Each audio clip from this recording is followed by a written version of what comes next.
All right, we are live. Sweet. The first Awesome. time.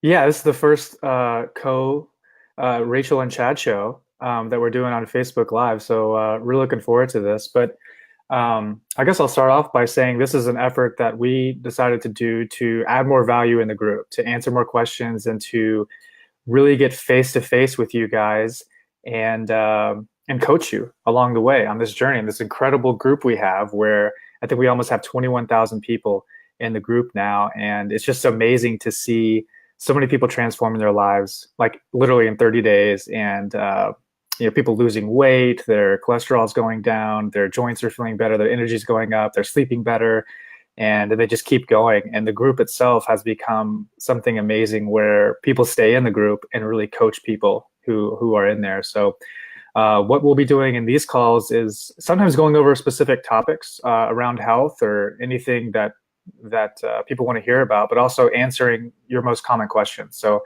last week, Rachel pulled some questions from you guys, and we're ready to answer those. But also at the same time, during this call, if you want to lay down some questions, I'm happy to answer those as best we can. But yeah, what's going on with you, Rachel? How are you feeling today? You know what? I'm actually feeling great. I've been getting more sleep, which is something I've been challenging myself with because I've been Hmm. staying up late. With summer, I hate going to bed. I want to be outside enjoying the day. So this is something I've been pushing myself to. So I'm doing really, really well at it. So getting about 8 hours of sleep a night, which is great. Oh, nice. What time are you going to bed? I'm shooting for like 10:30, 11, which is usually Nice. 12, 1, 2. So it's a big improvement for me. Yeah, yeah. Sleep is huge, and a lot of people don't think about it being huge, but it's critical. So yeah, it's one of the things we talk about a lot. I'm the same way. If I get less than 7 hours of sleep, I'm cranky. I don't do well. So yeah, I try to get to bed as soon as the sun goes down. Like make my way to bed, and I like to wake up before the sun comes up. So Awesome. yeah. We're getting some live feedback from people. All right. Saying good morning. Okay. Good morning. Yes. Good morning, What is it? everybody. Wait for me to see what people are saying. Let's see. I was going to ask you, Chad. So people were talking about the lack of sleep, and I wanted to Hmm. actually dwell on that as well because it's so important. Because with the lack of sleep, your body doesn't have time to restore itself, and so a lot of people were asking for tips on how to actually sleep better. Hmm. Yeah, so it is a big deal. There's a lot of research that's come out in the past like 10 years really on sleep and its relationship to our health and really how important it is. And we need to keep in mind that what's happening now, the way people are sleeping is so far removed from the way that our ancestors were sleeping, say 100 years ago, like before the invention of the light bulb, which is where things really got messed up for us. So, like 100, years ago, when the sun went down, people would start to move their way to bed immediately. There wasn't a bright screen that they could look at on TV and watch Netflix. There wasn't a light in the background of the kitchen that was on. But what these screens do and what these lights do is they come on the pigments of our skin, right? And our skin perceives it as if the sun is still up. So it's not putting our body in a state where the hormones are kind of getting set for sleep. Our breathing's getting set for sleep, and our cortisol levels continue to stay high. Cortisol is a stress hormone, so many of us are really imbalanced in that cortisol rhythm, which should be like kind of rising real high at the afternoon part of the day and then kind of drop down right as we make our way home and go to bed. Many people are doing the exact opposite, like they're drinking coffee all day and they're artificially putting energy in their body, and we're going home watching Netflix with these bright screens, and our bodies perceive it as if the sun is still up. So hormonally, we don't go to bed in a state that we can actually sleep and recover and decrease insulin sensitivity and all those things. And it's very common for people to feel like, oh, in the afternoon, I'm just so tired. I can't sleep. I mean, I fall like asleep at work at my desk or whatever.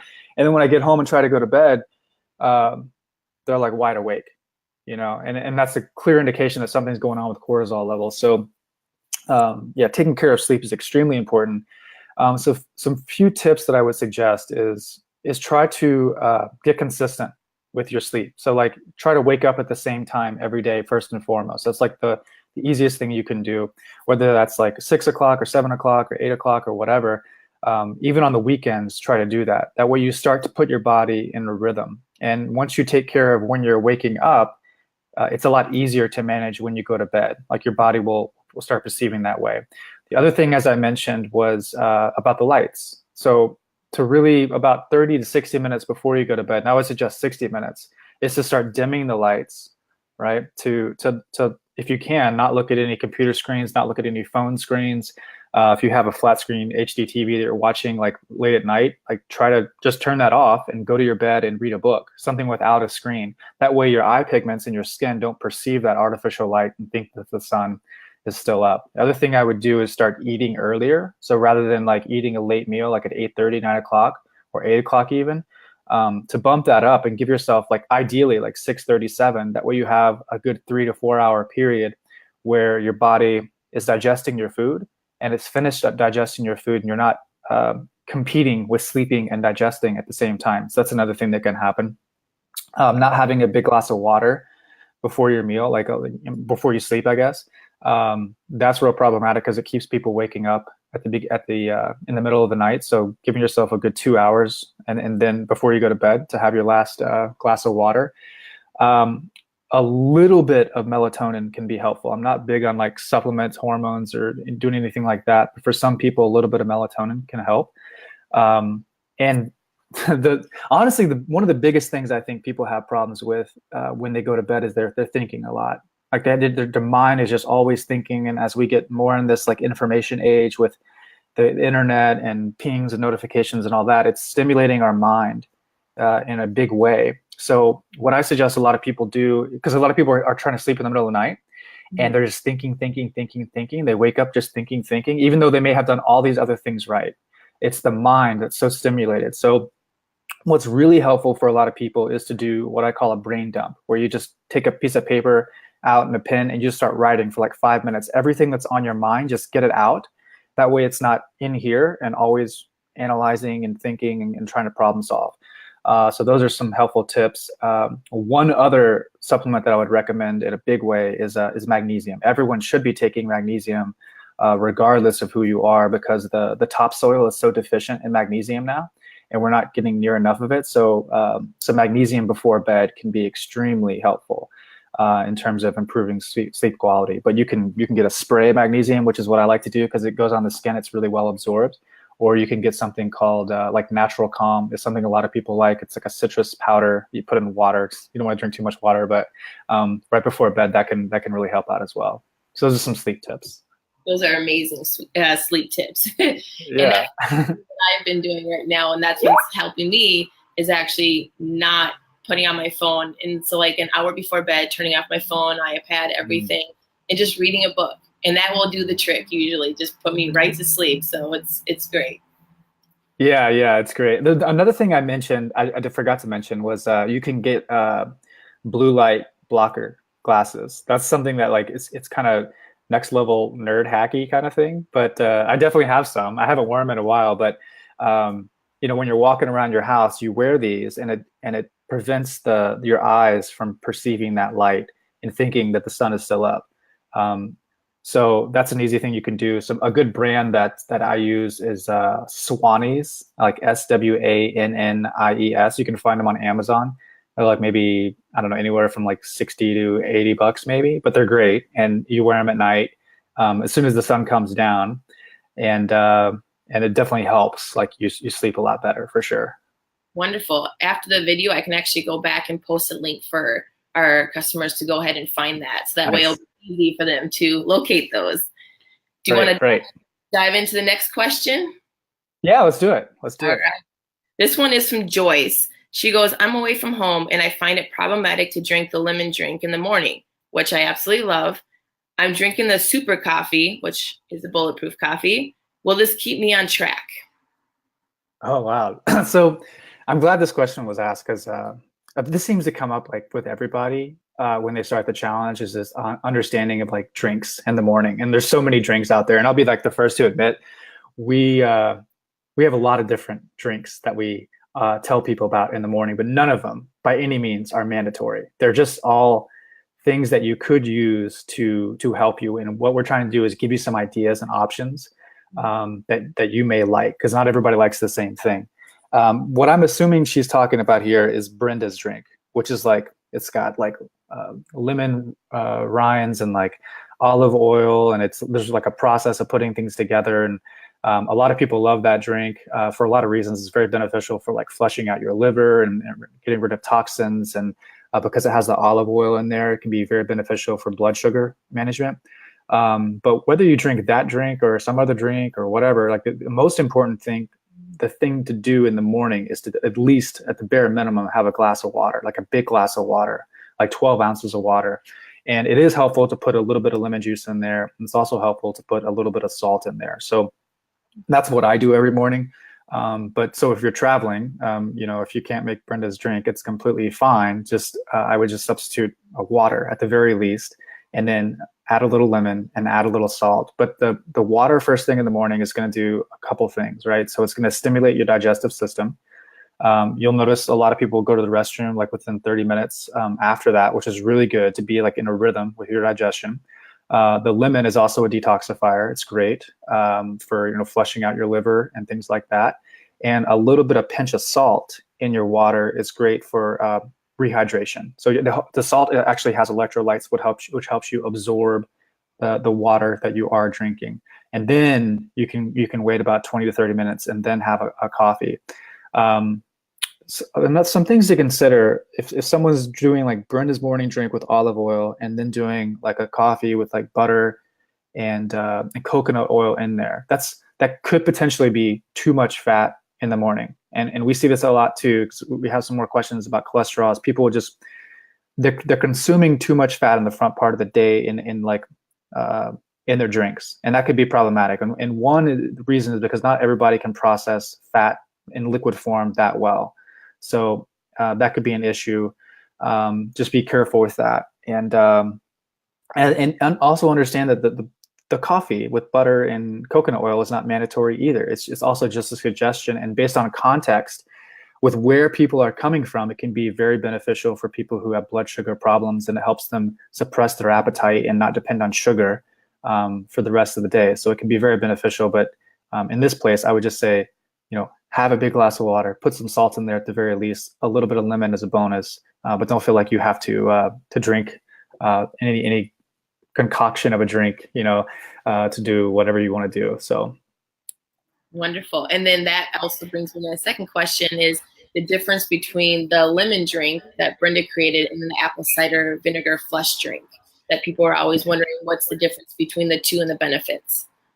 Yeah, well, the difference is essentially one has olive oil, which is a fat in there, and the other one, my drink, is more based on like it's simple, it's quick to make, and it's just water, lemon, apple cider vinegar, which sometimes I do and don't use, and then some salt, and that's it. It's really simple. But the difference is like because Brenda's is a little more fat based, the olive oil in there is going to really help kind of flush out some toxins a little bit more effectively because the toxins can bind to that olive oil.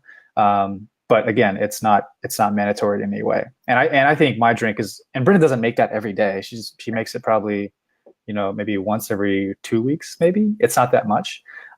So we don't want people to think that that's like a mandatory part of the program. In fact, it's like way down the road in terms of like importance. The most important thing is that you hydrate first thing in the morning, like hands down. I agree. And I do like that yours is just water, apple cider vinegar, salt, and it's like it's just easy stir and enjoy.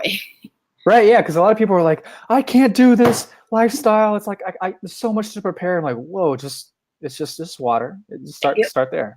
Start there. But let's move forward. And I think that's really important to understand for a lot of reasons, because a lot of people are coming from the context of they're looking at breakfast as like breakfast food. Right. And they take like a Pop-Tart or cereal and milk, and there's really no preparing or anything like that. So to go from that as your habit to all of a sudden you're thinking you have to prepare this big elaborate morning drink and prepare this big meal for breakfast, a lot of people will look at it as like, oh, there's so much to do. There's too much to do, and I won't do anything, and I give up, and I can't do this. I'm going to go back to being overweight and unhappy, and that's just the way it is for me because this is just too hard. So don't make it hard. Just drink a glass of water and have a cup of coffee if you want or not. That's fine. But the main thing is removing all the sugars and the processed foods and focusing on whole, real food more than anything else. Like food that doesn't have labels, food that doesn't have, you don't have to count calories because it's like broccoli doesn't say like this is how many calories it has on there. You make the biggest strides with whole, real food. Right. I agree. We all get stuck in that. We're all used to what the American diet is cereal or, oatmeal. And it's just, we're all stuck. And that's the way it's supposed to be. Yeah. Breakfast food made by the food industry. Exactly. All the TV shows tell us this is how you got to eat, which is not. Yeah. Not even close. Not even close. Perfect. Well, speaking of breakfast, people want to know more information about intermittent fasting. Oh, nice. Break. So that'd be great to touch on that. Yeah, so this is a great question. And intermittent fasting is something I do nearly every day. So every day, my first meal is around 11 or 12 o'clock. And then my dinner is always around like maybe somewhere between like 6 and 7, maybe right there. So I pretty much eat in a narrow eating window. So like an 8-hour window where I'm actually eating and a 16-hour period where I'm not eating at all. And the benefits of that are there's an incredible amount of benefits. One is like, first and foremost, you give your digestive system a rest, right? So that allows you to absorb all the food that you have in your intestines and break down and eliminate toxins much more effectively. It's also helpful for extending lifespan and doing things like decreasing your risk for cancer and disease. And it also mimics the way, more so like the way we would eat in nature. Our ancestors weren't eating like 3 square meals a day. They didn't have like, well, we wake up, we eat our breakfast cereal and all this. It was just like, well, we're going to go hunting and foraging food, and they would eat in a much more narrow time frame. Now, having said that, based on context, I don't think it can be a little stressful for people who are coming from a standard American diet where they're used to having 3 square meals a day.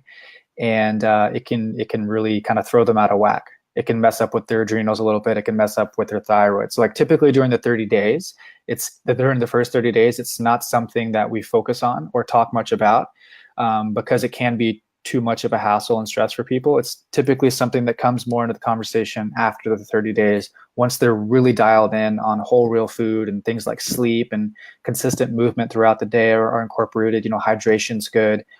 Then you can start tweaking things a little bit more and start doing some intermittent fasting. And that's the exact way I would do it, is try to eat in an 8-hour window and not eat for 16 hours. And I would first start that out like doing it twice a week, right? So like not do it every day and just go right into it. Like do it twice a week and just see how you feel, right? And then if that's working for you, you can do 3 times a week or 4 times a week. And eventually, if you find it's really working for you, you could do every day. That's fine. Like I said, I never eat breakfast. I haven't eaten breakfast like in 2 years. It just doesn't work for me. I feel like I'm not breaking down my food and I get sluggish and my energy gets bad. So I definitely know like what works for me. And that's ultimately what we're trying to tell people or teach them, is giving them the tools and principles for them to figure out what works best for them. But definitely recommend it once you've done your first 30 days, you've got all those things dialed in, and then you can try it. And the easiest way is just to skip breakfast. You'll see how that goes, and you'll notice some things that are really working for you.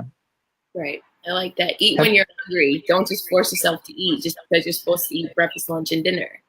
Yeah. That's a great point. Like, eating has become such a schedule for us. Like, oh, it's breakfast time, we got to eat, and like we're really not hungry, and that's and that goes back to this mechanical way of eating that we've been doing, like counting calories and how much is in this, how much is in that, but we're not really paying attention to what our body wants and what it feels. So like if you're not hungry, you don't necessarily have to eat, or you don't have to eat that much. It's I think it's a belief system that we were brought up with, and it's a pattern that we don't need. So a lot of people are having problems with constipation, and we look a little closer, they're eating when they're just not supposed to be eating. They're not hungry. Their body doesn't want it, Right. Have you ever tried it? Have I tried intermittent fasting? I have. Yeah. I definitely try to mix it up, because I realize my body, if I do the same thing every day, it plateaus. So my body needs me to trick it. My body needs me to play around with it. And I might find something that works, but then after a couple of days, it might not work. So I have to always mix it up, which goes to mixing up your food, you know, eating different veggies, eating different proteins, is trying all different things. So so I'm learning that my relationship through food is changing, as well as what I can tolerate, which is surprising to me. Now I can't eat any dairy. So I'm discovering new things through my body, doing like different tricks of eating different things. Nice. Yeah. Awesome. That's the way you do it. I mean, that's the whole idea, is to find out what works best for you, you know, and that's what this process is 30 days of like taking out harmful foods, focusing on the most nutritious foods, and then you can bring them back in and play with when you eat and all these different things to get what works best for you. Because the truth is, there's no like one size fits all for anybody. You know, it's all different based on where we're coming from, and even some of our genetic profiles, where our origins are from, and what our schedules are like, and all these things. So yeah. True. And I used to have the mindset that I'm like, I can't go do a workout, or I can't go do this until I eat, because I'll have no energy, not realizing my body has so much stored. And yeah, because that's the thing, is I had the mindset for the last like 15, 20 years where I would not be able to do anything unless I told myself I have to eat. Or if I would go work out, I would tell myself, oh, I'm weak and I'm shaky because I didn't eat. So that's yeah. Well, that's a great thing you brought up. I mean, what we notice in general, and when people are moving from that standard American diet where they're eating lots of refined carbohydrates, and really behind all that is sugar, right? And they move more towards a whole food, what we could call a paleo type diet, is that their need for snacks and cravings all day like dramatically decreases, because they're eating foods that are more satiating and foods that are more helpful towards balancing their hormones and their blood sugar, right? So when we're eating refined carbohydrates in the standard American diet and drinking sodas and juices and all these things, we get these big spikes in blood sugar and then a big drop. And that drop is where we get those shakes, right? And when we get the shakes, our body and our brain says, well, you need to go back to the thing that helps you with those shakes. So you need to go back to the sugar. You need to go back to the carbohydrates. And we keep eating and grazing and snacking all day. But it's this cycle that ends up eventually burning out the beta cells of our pancreas. We get insulin resistant. We start storing all this glucose as fat, and it sets us up for metabolic derangement. So when you move towards more whole real foods, you know, that focused on vegetables and good quality fats and proteins, like I said, those foods are much more satiating. You can go much longer without having to eat, hence the intermittent fasting, which is why we talk about that after the 30 days rather than during the 30 days. But that's when like you can go into a workout without eating anything at all, you know? So like I do my workouts in the morning completely fasted. And when you think about it, like, so if you're going to do like a hard workout, like something that's going to make you breathe a lot, you don't want a lot of food in your stomach, because the blood is going to be pooling in the stomach to break down and digest that food. You want the blood to go to the extremities and the muscles and the legs, right, in order to do the activity at hand. So it's always best to go into those workouts a bit fasted, you know, at least like 2 to 3 hours, especially if you're doing something that's more breathing and heavy and like huffy puffy, because it allows you to get more effectiveness out of that particular workout. Like, so it's just something to think about. It's like, you don't have to eat right before your workout and then go do something. But again, this all comes down to what you're eating. It's a lot more easier to do that if you're eating the right foods, you know? Right. And that also depends on that it's not the same for everybody. You know, one thing might work for somebody and it might not work for somebody else. So it's important to know that some people need more proteins and some people might not need as much protein. So everyone needs to definitely figure out what works for them. Yeah, it gets very individualized in what you're up to. And also like the exercise that you are doing, like I mentioned, real huffy puffy workouts. So those are workouts that you want to go on a little more fasted. Whereas let's say you're just like weightlifting, like that you're not really breathing too hard. You could actually go into those workouts with a little bit more food in you, right? Because the digestive system is not going to be you don't need to be as empty there to do the task at hand. So it's all based on like where you're coming from, you know? Right. Very true. Yeah. All right. Well, I got another one from, this one is from Debbie. She goes, are we supposed to be allowed to eat the chicken skin? If so, does it count as a fat? And then there's more parts to this. Is bacon considered a protein in fat? Should I consume a limited amount during the challenge? And then how many eggs should be consumed each day? So going back is chicken skins. Yeah. Yeah. So you don't have to count again, the big thing I want to get clear here is you don't have to count macros or calories or grams of fat or grams of protein or grams of carbohydrates or anything like that. Not the priority. And it's not something that we view as a sustainable lifestyle. Like the people who are able to turn this into a lifestyle give up. They're actually giving up getting on the scale of every day and looking things in terms of numbers, right? So say about grams of fat and macronutrients and calories and all that. Just eat whole real food and abide by some basic principles and let your body tell you when you've had enough. Having said that, it's important to know that like things like meat or chicken or bacon, all of these animal-based proteins have fat and protein within them. They're both fat and protein. And really all foods have a little bit of fat, protein, and carbohydrates in them if you look a little bit deeper for the most part. But it's just the dominant thing, and we lump them in the category of, well, this is a protein, this is a fat, this is a carbohydrate. So like ground meat, for instance, there's fat in the meat, right? Chicken skin, that's fine. You can eat the chicken skin, that's great.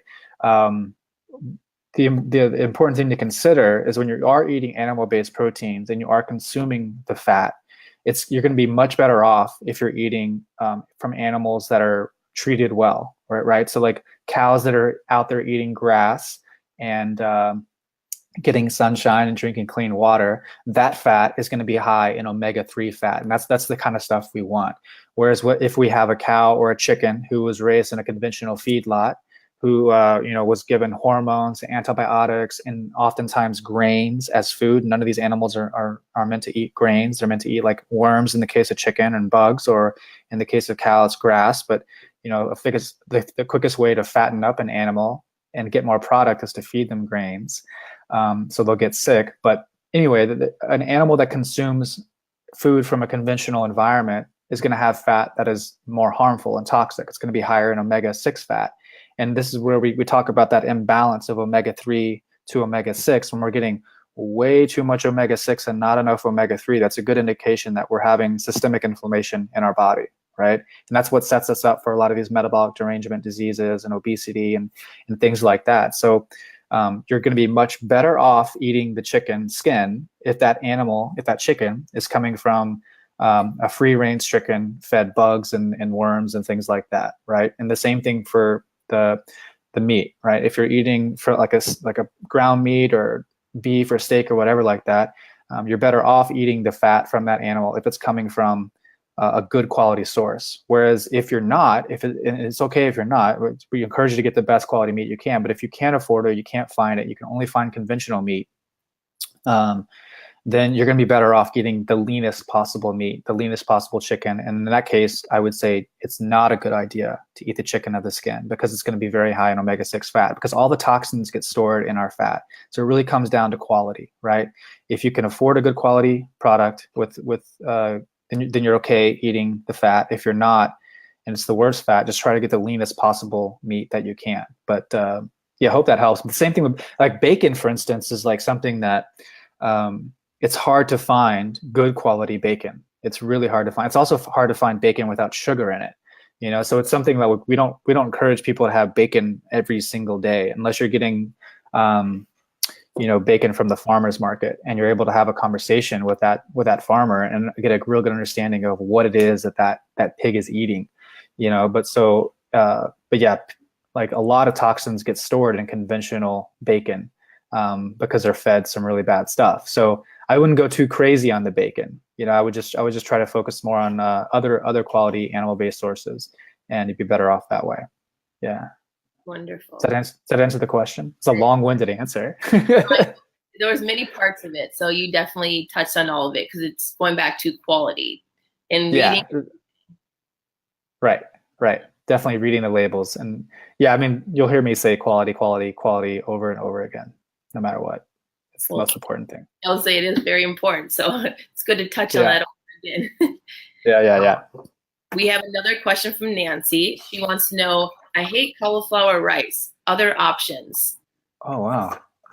Hate's a strong word. I mean, have you tried the cauliflower rice at our house? Because it's amazing. I don't know.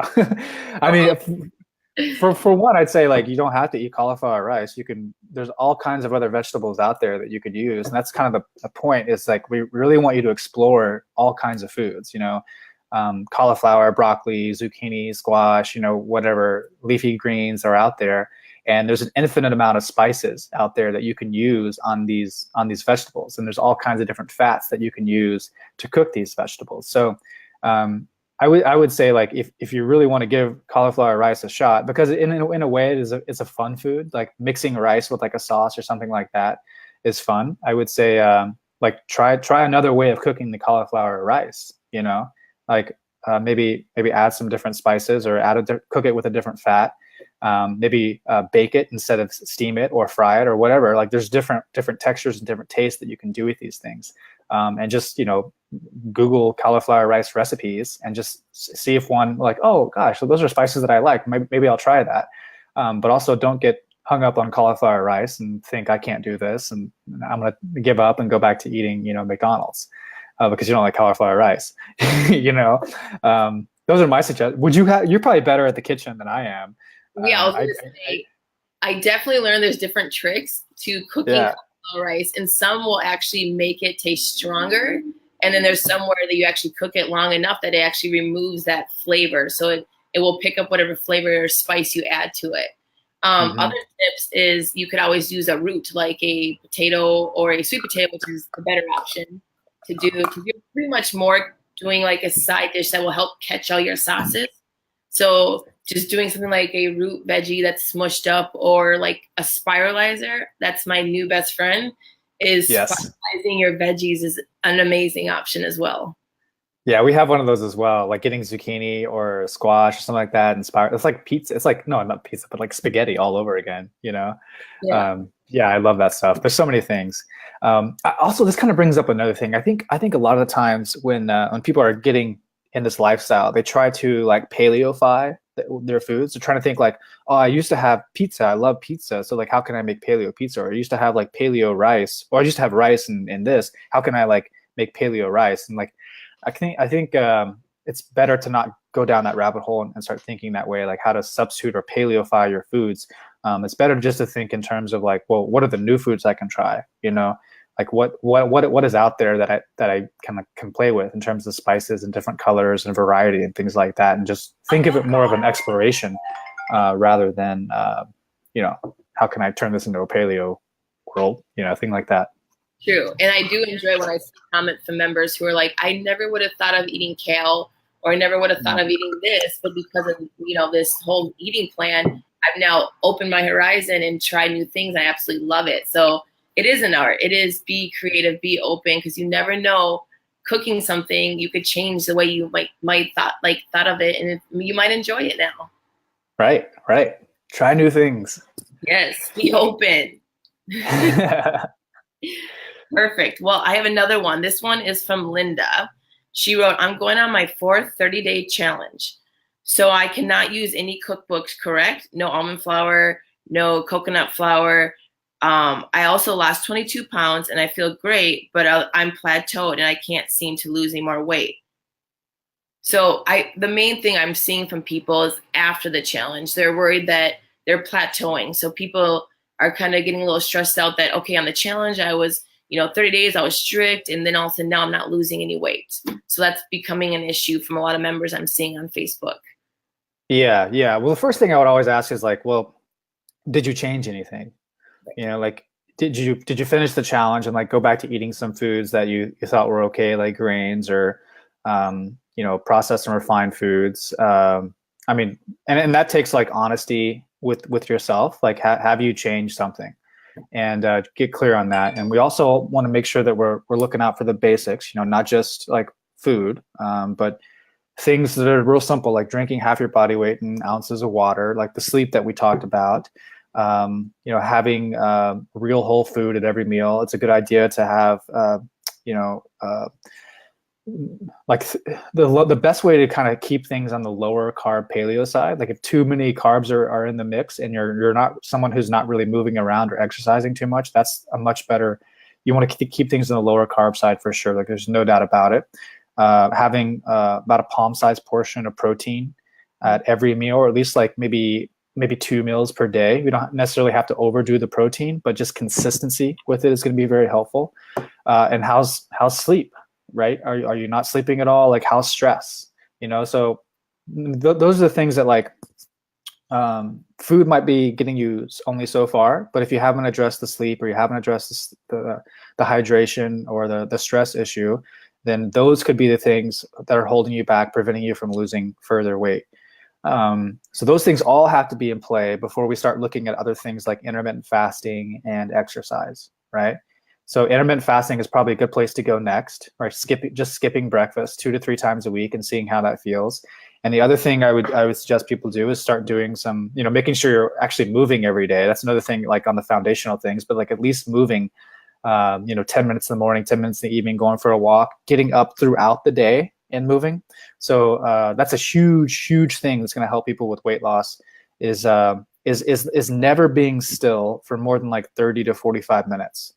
Right. So like we get in real big trouble when we just sit all day for like 4 hours at a time. There's a lot of physiological changes that happen in a negative way. Like we start producing helpful enzymes that help clear the bloodstream of fat when we sit chronically for that long. And also our body negatively adapts and like kind of this forward head, rounded shoulder posture, and that it contributes to a lot of the pain that we're experiencing. But in terms of weight management, one of the easiest things that you can do is set a timer every 30 minutes and just get up and walk for like 4 minutes and move. And simple things like taking the stairs, parking far away, but like no matter what you're doing during that 4 minutes or 5 minutes is to move. And that's going to dramatically help you. The idea that we have around exercise is like, well, I'll sit all day and then I'll go to the gym for an hour and that's when I'll move. And that's like 1 hour of a day of a 24-hour period where we're moving. And it's just simply not enough to offset the rest of the 23 hours where we're completely stagnant, sitting at a table, sitting on a couch, sitting at a cubicle desk. The stagnation is such a big problem. With exercise, I would suggest doing some things in an on-off manner. That's going to really help jumpstart the metabolism. So move real fast doing something for 30 seconds and then rest for 30 seconds and then repeat that maybe 10 times. You're going to be much more effective that way than say like, I'm just going to get on a cardio machine or ride a bike consistently for like 20 minutes, really jumpstarting the metabolism. And the movements that you could do could be anything, right? You could sit and stand from a chair real fast. You could do a plank and kind of do a mountain climber, moving your legs back and forth. Like those two movements, like I have movement A where I'm moving for 30 seconds and I have movement B where I'm moving for 30 seconds, just going back and forth and resting 30 seconds in between would help you immensely. Like going out and running for 30 seconds and then walking for 30 seconds, running for 30 seconds, walking for 30 seconds. Thinking 30 seconds on, 30 seconds off, picking 1 or 2 movements is going to really help you get much better results in terms of your exercise.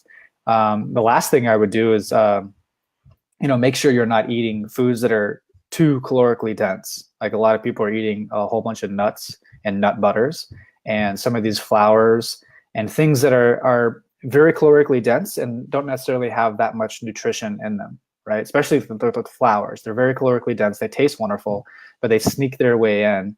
And all of a sudden we're having like, pancakes every day for breakfast and they're paleo. And we're wondering why I'm not getting the results. It's like, well, you can't do that. I mean, go back to what was working. Go back to real whole food and vegetables and good quality meats and, make sure it's fun for you. And then your results will be much better, Right. And I agree. And that's what people do is they start saying they need a cheat, which those healthier options, like you just said, should be the cheats. It shouldn't be where I'm going to cheat and have a bag of chips or, it should be, I'm going to stick to what the plan was and how it worked and then add in like a almond flour pancake or something. So like you're still a mindful, healthy choice that's not going to cause harm to your body and make you pay the price, but it's still something that's going to not throw you off a track too much because you're doing it once in a while. Right. Like every now and then, Brenda and I will have a pizza. Like we'll make our own pizza with good quality flours, but we won't be like ordering Papa John's, because that will just take you off the rails completely.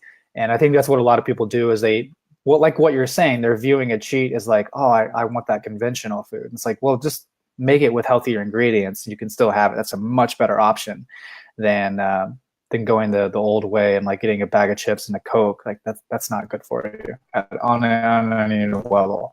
Yes, that's sabotaging themselves to have those temptations and have it right there. So not a good choice. Now, the next question is, what is the difference between paleo and keto, and who should do which one? Oh, that's a great question. Yeah. So paleo diet is a macronutrient agnostic diet. So we're not necessarily confining ourselves to this much protein, this much carbohydrates, and this much fat, right? The focus of paleo is really on food quality and maximizing nutrition and minimizing toxicity. So we're doing that by focusing on meat, vegetables, nuts, seeds, some fruit, little starch, no sugar, no grains, no legumes, no dairy, no refined sugar, nothing processed in any way, because all those foods have what we now know are potential harmful effects on the body. That could be with gut health or inflammation or blood sugar regulation or anything like that. A ketogenic diet is macronutrient specific, right? So, and it's not necessarily micronutrient specific. So not necessarily focusing on food quality, it's focusing on the macronutrients. So a ketogenic diet is moderate protein, high fat, and very low carbohydrate, right? The best of both worlds, in my opinion, is what we're essentially doing. And when I say the best of both worlds, I'm saying that from the context of someone in the standard American diet trying to get healthy. The best of both worlds is essentially a low carb paleo diet, which could be ketogenic and it could not be, depending on where the person's coming from. And that's what we say all the time. It's just good quality vegetables, lots and lots of vegetables. Get real colorful with your vegetables. Have a good quality protein and use good quality fats, right?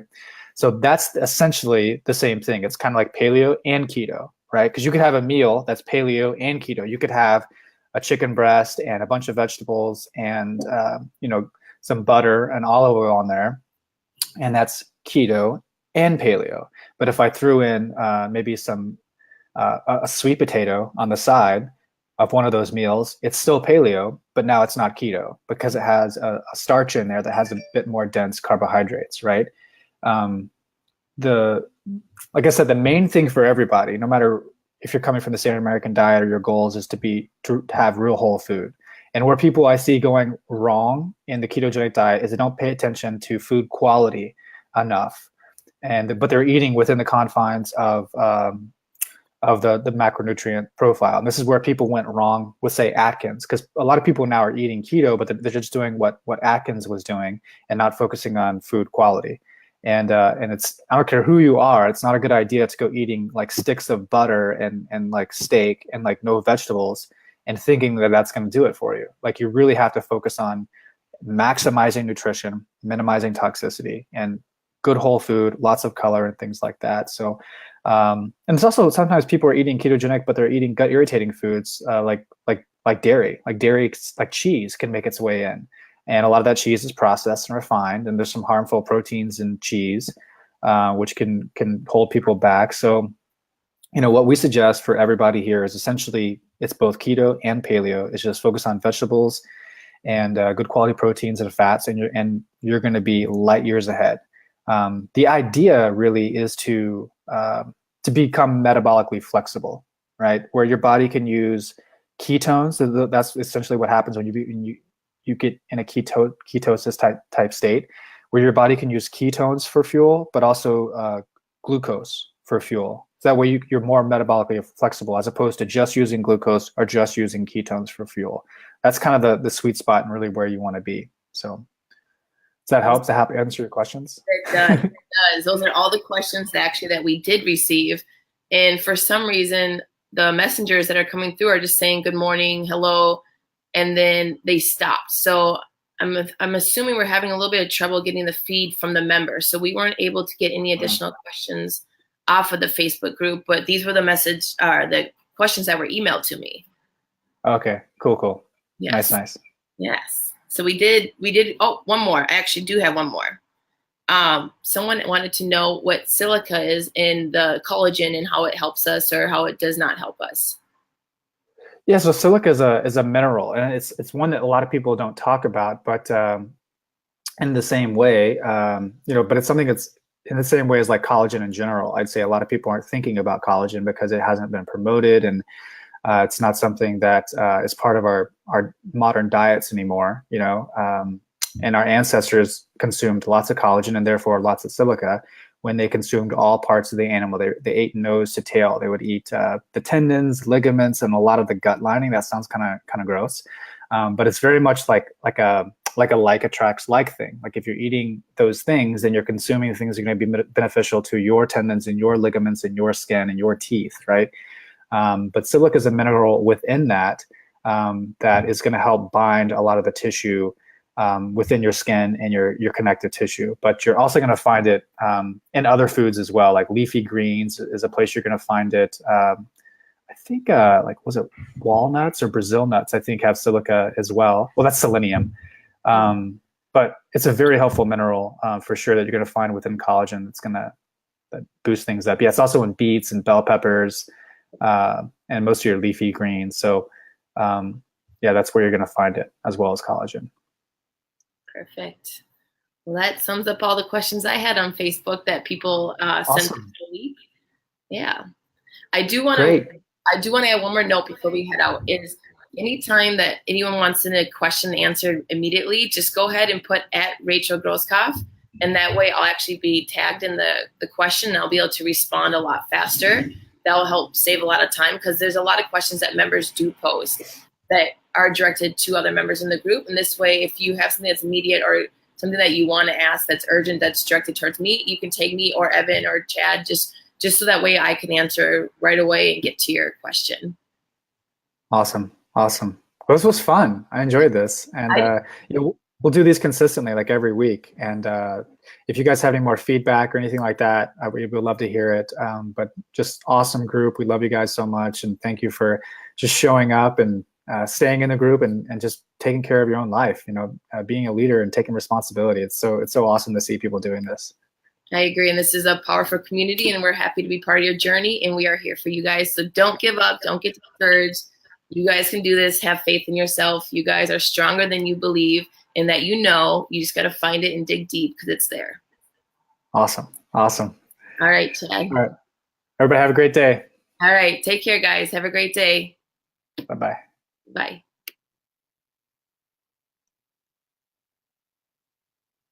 Awesome. Is that it? That is it. I hit